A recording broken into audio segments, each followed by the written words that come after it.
Hello and welcome back to Chaz Koi. It's been far too long, so I'm just going to do just a really quick video today, just a really quick update, and also I'm just going to show you my quick cleaning routine for my precious filter. There's been a few of these on Facebook and I thought I'd just share with you what I've been doing. But first of all, just a real recap. There's been chaos here. It's been like 2 months since my last upload where I was going to do loads of stuff which I haven't done, so bear with me, quick update, and then we get to my cleaning routine. Now, this is one of the reasons why we've had a little bit of chaos. We have a new addition to the family. This is Lottie, everyone. She's a toy poodle. Been with us for a couple of months now. She's coming up for 5 months old. But yeah, she likes the fish tank.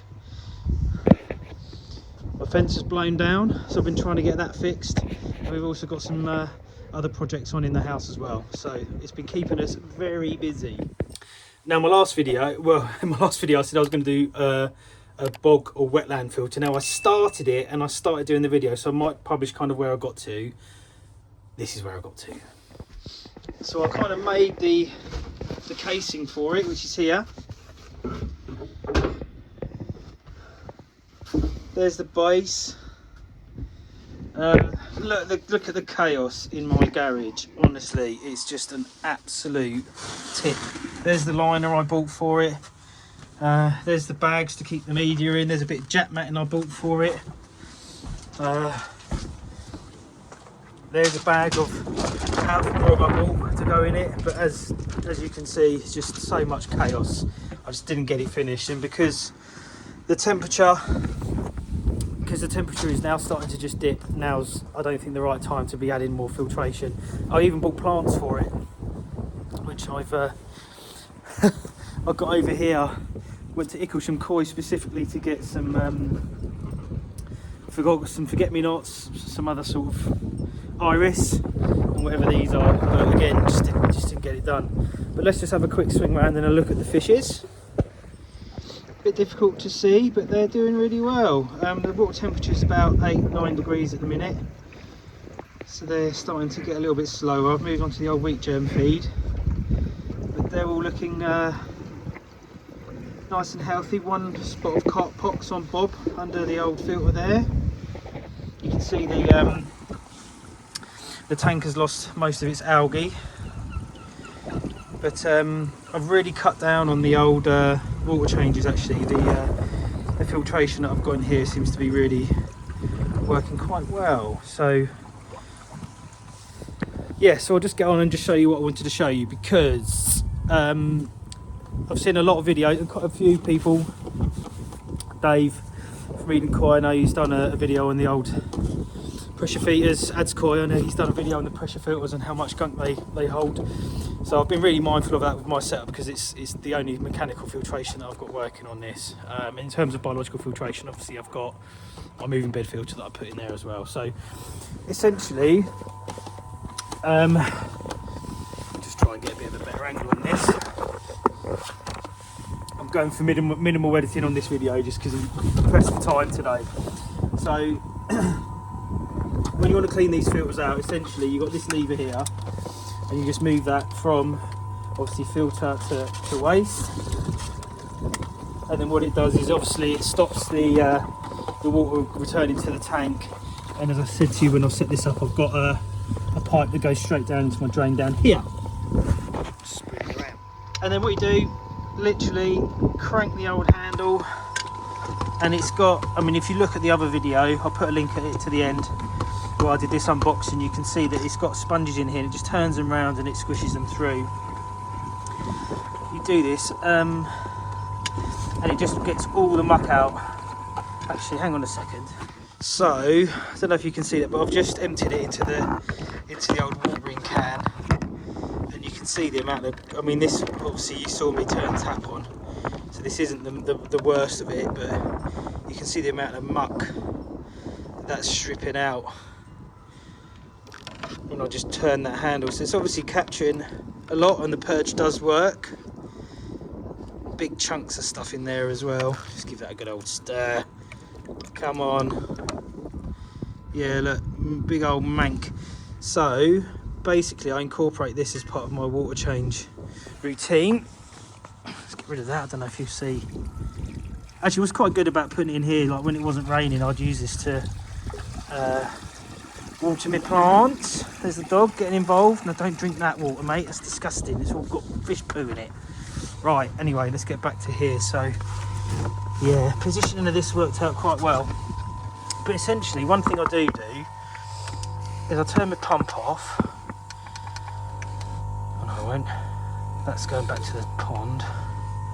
Right, get this back onto waste, and then I crank this up to 100% once I've done the initial purge, and give it a good old blast through. Because my figuring is, because I think it reverses the water flow through the filter, so if I'm now pushing it through at a higher velocity, it's just going to be hopefully pulling out more muck from inside the kind of the depths of the filter. Oh, dog's escaped. Chaos. No, come here. You're supposed to stay attached to the tap. Oh my God. What's going on? So yeah, I think I showed you before, I've marked up on here where my water changes, so I know how much I can blast this out. But again, just give this good old crank through. I do about 10% water change today, so I lose about 100 litres doing this process. Just literally do this for as long as I can. How's that going on the old water level? Because I don't want to go too far. Right, I'm gonna stop that in a second because I want a little bit more to purge through after my next step. So let me just pause you there. So anyway, no, I won't pause you. So what I'm doing is switch this off. Important thing to remember, actually no, hang on. Turn that back down to what I had it on, like 25%. So this is now, no it's not. Come on, right. We're now back in the pond. Right, now one thing I have been doing is I bought some filter socks. Now this is a 200 micron one, and I've been hanging it on here. So if I've ever had any issues with fines, mainly if I've not kept on top of the filter cleaning, I've stuck that on. But what's been quite interesting, as part of my filter clean, what I've also been doing is bashing this up to 100%, which is obviously way outside of the, I mean these say about 6,000 litres an hour, and this is a 10,000 litre an hour pump. So I'll crank that up to 100 to really blast that through. It's almost, I think, almost maybe like equivalent of purging your old bottom drain. But what that I think is doing is pushing through the pipe work, and if there is any muck that comes out of it, gets caught in the filter sock. But also what I do is I give this another rotation. So essentially now what it's doing is it's agitating the sponges in here with the water flow in the way that it flows when it's in filter mode. So again, I think it's just kind of like flushing it through, but from a different angle. Again, I can do this as much as I like because I'm not losing any more water here. So we'll do that. Let that run for a second, a bit more, and then what I'll do, if it's interesting, if this is at 100 and you try and turn this valve, it's really stiff, and obviously it momentarily stops the flow of water, which builds up back pressure on the pump. So when I'm running it at 100%, I will switch it off. Turn this back to empty, crank this back on, give it one last purge through this way.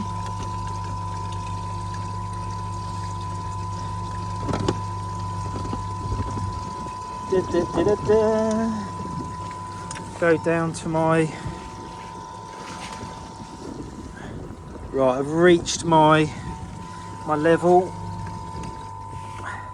for my water change. So now I switch this back, and again what I do just run it 100% with the sock on still. Just if there is anything that's kind of residual in there, it gets caught in the sock, not in the water. And what we'll now do is turn this down, back down to my usual running speed, 25%.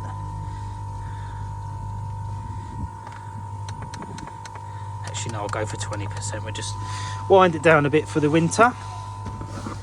Make sure that's all off. And now, whoop, what I'm going to do is just show you what that's caught in the filter sock. You can see it's caught a load of crud in there because it's blocked some of the holes. Look at that. Now that's, bearing in mind I'm on, oh shit, oh sorry dog, oh dear. Oh no, you was in the wrong place at the wrong time there, mate. Can you see all the muck that's caught? Yucky, yucky. Let's go and chuck that in the sink and we see it. Hang on. I'm really sorry, dog. That was an accident, wasn't it? You don't like the fishes now, do you? Hey? Well, look how windy that is. You can come in if you want. Yeah, let's get you in.